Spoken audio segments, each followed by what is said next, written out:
Oh, hey, bestie. Grab your tea and settle in because today we're talking about one of the most dramatic, transformative, and let's be honest, messy parts of U.S. history. Immigration from about 1880 to 1929. We're spilling the tea on why millions of people packed up their lives, crossed the ocean, and came to America, only to find that the land of opportunity came with some serious fine print.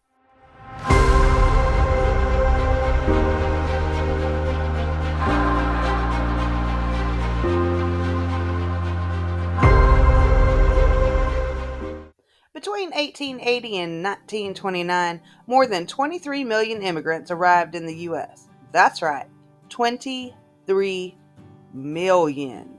And they weren't just coming from the same places as before. The old immigrants, mostly from Western Europe like England, Germany, and Ireland, have been arriving in big numbers since the 1840s. But by the late 19th century, the new immigrants were showing up in force, and they were coming from Southern and Eastern Europe, places like Italy, Poland, Russia, and Greece. And let's not forget the immigrants from Asia, Mexico, and the Caribbean who played a huge role in shaping America, even though they were met with some next level discrimination. So, why did they come? It was a mix of push and pull factors.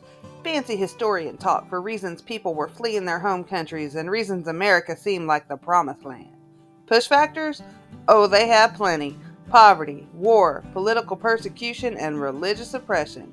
If you were a Jewish family in Russia or Poland in the 1880s, you were facing violent attacks known as pogroms.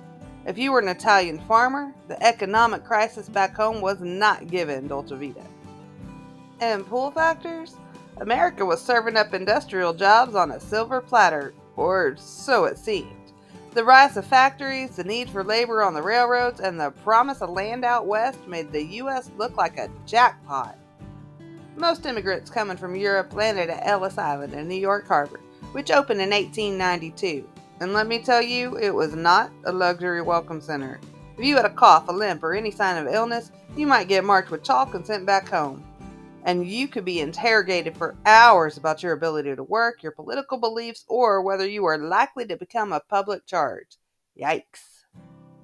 For immigrants coming from Asia, things were even tougher. If you were Chinese, you faced the Chinese Exclusion Act of 1882, which basically said, nope, you're not welcome. That law banned most Chinese immigrants for decades, and it was the first time the U.S. passed a law specifically to keep out an entire ethnic group. If you were one of the few allowed in, you'd be stuck in Angel Island in San Francisco, where immigration officials would grill you with endless, detailed questions, often trying to catch you in a lie. Many Chinese immigrants were detained for weeks, months, or even years before either being admitted or deported. Angel Island was like Ellis Island's meaner, stricter cousin, but only if you were Asian. Now, let's talk about nativism, the idea that only Native Americans, aka people whose families had already been here for a couple of generations, should be running the show. These folks did not love the new immigrants. They claimed Italians, Jews, and Eastern Europeans would never assimilate and that their cultures were just too different. This led to a whole lot of hate. Immigrants were blamed for crime, poverty, and even labor strikes, which, ironically, were often caused by the terrible working conditions forced on them by big business owners. But not everyone was against the new arrivals. Political machines like Tammany Hall in New York City saw an opportunity. These powerful organizations, led by figures like Boss Tweed, provided jobs, housing, and other services to immigrants in exchange for votes. While this gave immigrants much needed support, it also kept them tied to corrupt systems that prioritized loyalty over reform. At the same time, social reformers were stepping in with a different approach. Settlement houses, such as Jane Addams' Hull House in Chicago, provided education, childcare, healthcare, and job training for immigrants, helping them integrate into American society. Unlike political machines, which often exploited immigrants for political gain, settlement houses aimed to genuinely improve their lives and give them tools for independence. By the 1920s, the U.S. said enough and passed some of the most restrictive immigration laws in history. The Immigration Act of 1917 started things off with literacy tests. If you couldn't read in your native language, you were out.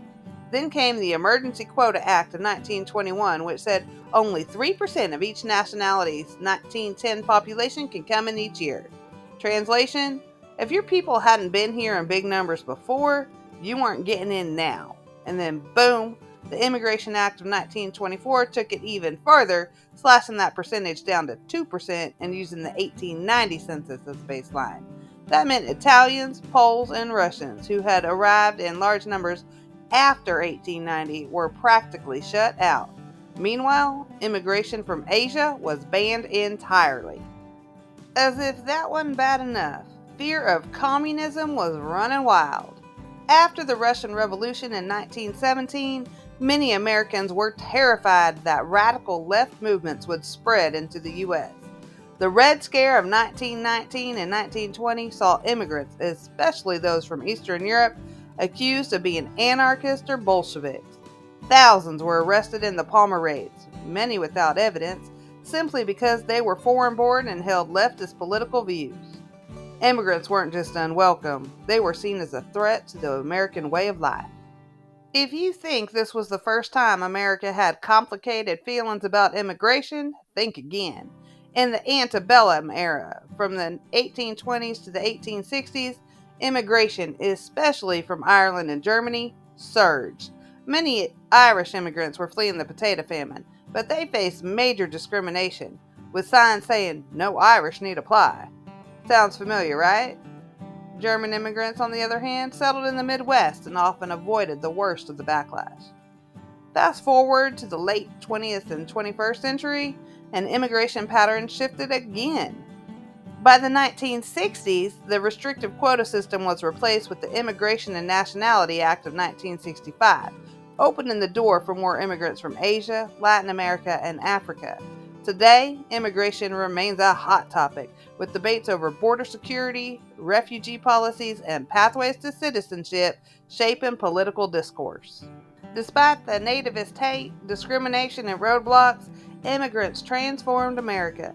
They built railroads, worked in steel mills, and packed meat in Chicago's factories. They brought new foods, new traditions, and new political ideas, shaping the cultural landscape of cities like New York, Chicago, and San Francisco. Without them, we wouldn't have pizza, bagels, or jazz music. And let's be real, what kind of a sad, flavorless country would that be? So there you have it. Immigration from 1880 to 1929, full of dreams, drama, and a whole lot of gatekeeping. What do you think? Would you have made it through Ellis Island? Let me know in the comments. And don't forget to like, subscribe, and hit that notification bell so you don't miss the next time we spill tea on history.